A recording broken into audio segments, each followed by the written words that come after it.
After 9 years in prison, I lost contact with the love of my life, found her online but was afraid to contact her. Finally did, and now she's coming to visit me. Hi guys. When I was a university student, I fell in love with Daria, not her real name, obviously. She was the little sister of my best friend, so I considered her off limits, but my crush on her persisted and grew. She's one of those beautiful, brilliant people who is alive and breathing to make the world a better place. How could I not be drawn to that? One day, she told me she had feelings for me. And to my relief, my best friend didn't have a problem with me dating his sister, either. So for 2 wonderful years, Daria was my girlfriend. I should have asked her to marry me. I don't know why I didn't. I suppose I thought I had all the time in the world. We were young and there was no need to rush things. We lived in a country that isn't exactly democratic, and we were political activists. I ended up getting arrested and going to prison for 9 years. Please don't think I'm some kind of monster for this. I don't want to go into detail in case it makes me identifiable somehow, but we didn't hurt anyone or do anything immoral. What we did is not even illegal in the country where I currently live, and our beliefs were far from extremist. I haven't seen or spoken to Daria since the day I got arrested. My best friend died shortly after, and Daria left the country, partly due to the possibility that she'd be arrested too. There wasn't any way for her to contact me while I was in prison, though apparently she contacted my dad a few times in the beginning. Things got even worse in our country while I was incarcerated, so my dad and I emigrated when I was released. We've been living in Western Europe ever since, and life is pretty okay. I live with my dad, and I have a steady, if shitty, job. Months ago, I found Daria online. She lives in a neighboring country, 7 hours away by rail. She doesn't use social media too much, but from what I've seen there's no evidence of a partner or kids. And even if she's married, I'd be content just to be her friend, as I was for the first years we knew each other. Part of me desperately wants to reach out to her, and my dad has been encouraging me to do so, but I feel like it'd be too selfish. The circumstances of her brother's death were very traumatic for her, and I'm afraid that I'm just a living reminder of all the bad things that happened to us. And if she does have a partner, would my contacting her offend him and trouble their relationship? I don't want to cause her any more sadness. Time stood still for me while I was in prison, but I know it didn't for her or anyone else. She's done so well for herself, she's built a whole life, and I don't want to derail that life just because I feel entitled to a place in it. She might not even remember me at all. And even if she did invite me back into her life, I'd be nothing but a burden now, owing to my wrecked mental health. We've been apart twice as long as I knew her. Have I even the right to miss her as much as I do? For now I've contented myself with Googling her name every so often and seeing that she's okay. It just hurts a lot, and I don't know how to make it not hurt. I still love her with everything I have. I probably always will. Should I reach out to her, or leave her alone? If I do contact her, what should I even say? Update 1. The short version is that I was wondering whether I should try to contact my former girlfriend after I went to prison for a long time. The consensus was that I should, and people gave very good advice on how to do that. First, I want to say thank you to everyone who offered advice or kind words. I had spent so long feeling ashamed about my situation, and expecting most people to react very negatively if they knew. I had barely discussed it with anyone before, except my dad and people whose job it is to help me, lawyers, therapists, etc., and I was very surprised to be met with so much compassion from a bunch of complete strangers. Thank you, truly. Several people asked for an update, and that's the least I can do in return. I sent Daria a message the evening after I made my post. It was something like, I don't mean to intrude, but I wanted to say hello and thought I would give you my new contact information in case you ever felt like getting in touch. If not, that's completely fine too. I left her my mobile number and email address, wished her well, and that was that.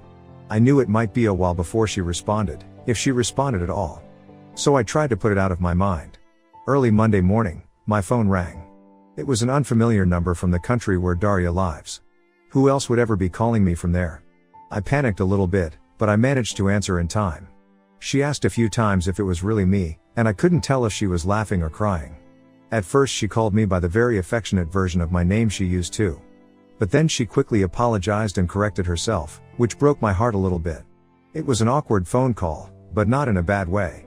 I was extremely nervous, and it seemed like she was too. But happy, also. Some of you mentioned that Daria would want to know that I was safe, and this was more true than I could have guessed. Because unrest in my country increased a lot during the last year I was in prison, she was afraid that they would decide to quietly kill me rather than let me go. There are documented cases of other prisoners like me having met very suspicious ends in the months before my release, so it wasn't a totally unreasonable worry. She also said she repeatedly tried to send me parcels of supplies and put money on my commissary account, but her attempts were rejected without explanation. After my sentencing, I was not allowed to receive correspondence or to have a commissary account at all, because of the classification of my crimes, so she was forced to give up. She told me this as an apology, as if I would have been disappointed with her for not helping me more. I had no idea she had done any of that. I do know that it was not a safe thing for her to do, and I feel terrible that she put herself at risk trying to make me a little more comfortable. She didn't seem to want to talk about what happened any more than that, and so we didn't. We changed the subject to more lighthearted things, our jobs, the cities where we live, how my dad is adapting to a new country, etc. When she arrived at work and had to end the phone call, she asked if I wanted to continue talking through a messaging app. Obviously I said yes, and downloaded it immediately. We sent messages throughout the day, and she even interrupted her commute home to send me a picture of a restaurant modeled after one of my favorite books, just because she thought I would like it. She told me that she thought of me every time she saw it, but unfortunately the restaurant itself was not so good. I was afraid she wouldn't remember me, but she even remembers the things I like to read. She remembers a lot of little things, even stuff I forgot. We have been sending messages back and forth ever since, and talking on the phone after I finish work at night, until she gets too sleepy. Sometimes it feels like I'm 24 and she's texting me from a few blocks away, as if the next thing she might ask is what's for dinner. Other times it seems like we're trying to will dead versions of ourselves back to life in order to avoid acknowledging what we've lost. She seems a lot more timid than she used to, more passive, which I suppose makes sense. Sometimes I worry about how much I've changed, and that maybe she won't find anything left in me that's worthy of her. But if I could express in words what it feels like to hear her laugh, I could explain that there's also a lot that we know very well. She hasn't lost her kindness, or her warmth, or her empathy. She still cares about me, and I still care about her. I know that rebuilding a friendship after all that's happened will take lots of patience, and I have plenty to spare. I'm just happy to have the chance to get to know her again. This morning, Daria asked if I want to have a video call sometime this weekend. I agreed, but I'm ashamed to admit that as much as I want to see her, I'm very nervous. I look so different than she would remember. My jaw is messed up, and I have the teeth of a hockey player. Fortunately, I will qualify for healthcare insurance soon and be able to have it fixed. I lost weight that I haven't put back on, and I see an old man in the mirror. I'm also worried that I will get very emotional when I see her, and embarrass myself that way. I don't really cry in front of people. I'm not used to it, and this doesn't seem like a good occasion to start. Aside from not wanting to appear pitiful, I don't want her to feel forced to comfort me. If anyone has some advice on how to handle this, it would be much appreciated. Overall, this week could not have gone better, and I am extremely grateful to everyone who gave me the little push of courage I needed to send her that message. 1,000 times, thank you. Edit, just to clarify, she doesn't have a husband or kids. As I said in my first post, I only considered contacting her because there was no evidence of a partner on her social media. But I understand that my first post wasn't visible for a while, so I can see why that may not have been obvious. Sorry for the confusion. Update 2, I've had a lot of people ask for an update, so here it is. The last 2 months have gone by very fast. I told Daria that I was nervous about the video call, and she insisted on having it right away so that I could get it over with and stop worrying. Seeing her made everything feel real in a way it hadn't before. She still looks like herself, or even more beautiful, different only in the sense that she is fully an adult now. The place she lives is very different from our home country, with a distinct culture to which she has assimilated. That she had time to adapt and feel completely at home in this place broke the illusion that no time had passed.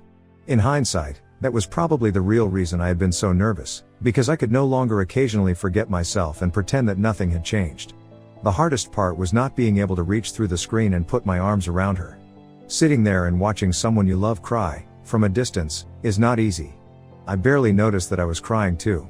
She didn't seem surprised at my appearance, but she did eventually look me over and ask if the food was shit where I lived. I explained about my jaw, and that I'm getting it fixed. Less dental work is required than I thought, but I need a surgery. Her response was to ask for my address and order groceries to be delivered, including a lot of soft snacks that are easy to eat, and these meal substitution drinks that are actually tasty. She's sent them every week since, even though I tell her it's not necessary. When I wanted to pay her back, she laughed at me and said she owed me a lot of food, because I had kept her from starving to death in university. I loved being able to cook for her, and I suppose it makes her just as happy to feed me now. We talk every day, and have made video calls a regular habit. It does me so much good just to see her face, and the awkwardness is mostly gone now. It's easy to talk to her. Last night, She brought her computer into the kitchen and talked to me while doing the washing up. It's amazing how mundane things like that can make me feel normal, and at home, in ways I forgot I could. I never thought I'd be that stupidly happy to see someone washing coffee cups. I'm beginning to think that the idea of home as a physical place is a misconception. She likes to send photos, to show me where she lives, what her life is like now. She was curious about how things are the same or different here. I didn't want to admit that I don't have much of a life to share back. Going places just didn't seem worth the effort. She is, though. At first it was very small things. She would send a picture of a pastry she'd bought at a cafe, saying that she thinks her city has better pastries than mine. I would go out and get one so I could send her a photo too. Then it was beer, which city has better parks, interesting architecture, a department store, and so on. I figured out quickly that she was trying to coax me into going out more, but I played along to make her happy. I've seen more of my city in the past month than the entire time I've lived here before. I've been to the art museum, and finally joined my colleagues for a beer. Usually, I go places for short durations at the less crowded times, but I'm still going, which is something. Daria used to be very sociable, so I thought that whatever happened, at least she wouldn't be lonely. I was wrong. There is a lot she could never tell her friends, because they can't relate. They would feel sorry for her and cease to be equals, she says.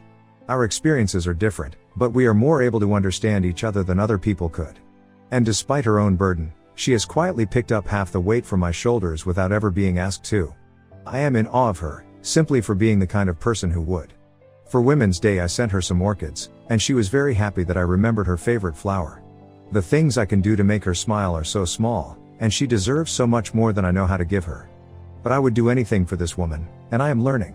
There are protests happening where she is, with riot police and tear gas. Whenever this happens, she feels nervous and has difficulty sleeping. Now, at least, I can stay on the phone with her at night so she's not alone. Aside from the anxiety, there is also a sense of nostalgia. She talks about when that was us, making noise in the street. I'm glad she has good memories too, and doesn't have to be alone with them anymore. Finally, the reason I am updating now, she is coming to visit. We were talking last night and I mentioned that a church near me has special windows designed by an artist she loves, and I was thinking about going to see them eventually. She said it would be unfair of me to go without her, so I invited her to come with me. And then somehow it turned from vague future plans to being scheduled for next Saturday. She was going to come for the day, but I told her it was silly to travel so far to stay for such a short time, and suggested she stay the entire weekend. So she will be here from Friday until Sunday. I haven't really had time to be nervous yet, but I'm sure I will. Thank you again to everyone who has given advice or encouragement. It is very much appreciated. Next story. Found out boyfriend was cheating, so I prepared a special birthday surprise. Instead of photos, I projected all his texts with his girlfriend to everyone at his party. Hello everyone. I, 26F, have been dating my boyfriend Matt, 28M, for 2 years. Everything was fine until a few weeks ago when I noticed he'd become super secretive with his phone. Before, he used to leave it out on the table, but recently he's been taking it everywhere, like even to the bathroom, which seemed odd. One night, while we were watching a movie, his phone lit up, and I saw a text from Kelly, a name I'd never heard him mention. It wasn't like a "Hey, how's it going?" message, it was a heart emoji followed by "Can't wait for tomorrow night." My stomach dropped, but I kept my cool and didn't confront him. Instead, I decided to investigate. I didn't have his phone password, but I remembered that Matt had synced his texts to his laptop, which he kept in his office. When he went to bed, I snuck in and opened the laptop. Sure enough, there was a whole conversation with Kelly. Turns out, they'd been going out for a couple of months, and she had no idea he had a girlfriend. He was stringing her along, telling her he was single and even planning a weekend getaway with her soon. I felt disgusted and hurt, but instead of confronting him immediately, I decided to take a different approach. Matt's birthday was coming up, and he'd invited a bunch of his friends to celebrate. They're all super tight, and I've become close to a few of them over the years. I couldn't believe Matt would do this to me, so I figured the best revenge would be exposing him to everyone. I didn't want to just air things out in the heat of the moment, so I waited until the party. After we'd all had a few drinks, I gathered everyone for a birthday toast. I pulled up my phone and projected it to the TV in his living room. Everyone thought I was about to share a cute photo montage or something. Nope. Instead, I started scrolling through the messages between Matt and Kelly, reading them out loud. The room went dead silent. Matt turned pale, then furious, but I kept going. I finished by saying, "And that's why this piece of trash isn't worth anyone's time, including mine. Happy birthday, Matt." His friends were in shock. Some of the girls immediately came over and hugged me, while the guys were stunned. Matt, on the other hand, stormed out, furious that I ruined his night. Now, here's the thing, I feel kinda guilty. Some of his friends have told me I was savage and should have confronted him privately, while others said he deserved it for cheating. But part of me wonders if I went too far. So, 8th? Edit. I did tell Kelly she doesn't care and she is still with him. If you are wondering what she fully said about it, check the update. I do try and read all the comments, they are hilarious. Thank you all for cheering me up. Update.